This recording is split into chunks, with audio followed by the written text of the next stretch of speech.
En fin de mission en Suisse, c'est au secrétariat de la Convention des Nations Unies sur l'eau que Laurent Tchagba pose ses valises. Sans langue de bois, le ministre des Eaux et Forêts répond aux préoccupations de Francesca Bernardini, chef de section coopération transfrontière à l'ONU. Pour elle, ratifier cette convention serait d'un grand bénéfice pour la Côte d'Ivoire. La plupart des ressources en eau de la Côte d'Ivoire sont partagées avec ses voisins.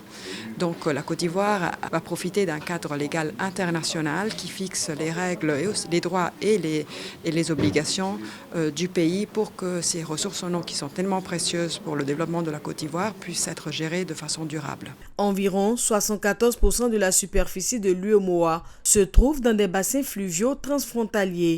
Régler la question de la gouvernance des bassins transfrontaliers, c'est résoudre une bonne partie des problèmes de gouvernance de l'eau dans l'espace UEMOA. La Côte d'Ivoire, pour son rôle dans l'UEMOA, est donc en passe de la ratifier. Nous avons profité de cette opportunité qui nous est offerte pour exposer un certain nombre de préoccupations par rapport à la gestion intégrée des ressources en eau dans notre pays.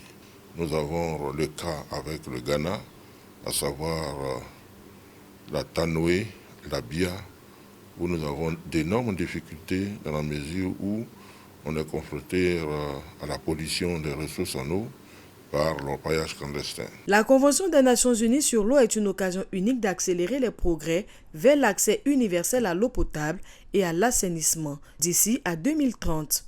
C'est à l'ONU que prend fin la mission de Laurent Tchagba qui s'est soldée par plusieurs partenariats en vue du renforcement et de la consolidation des liens d'amitié entre la Côte d'Ivoire et la Suisse.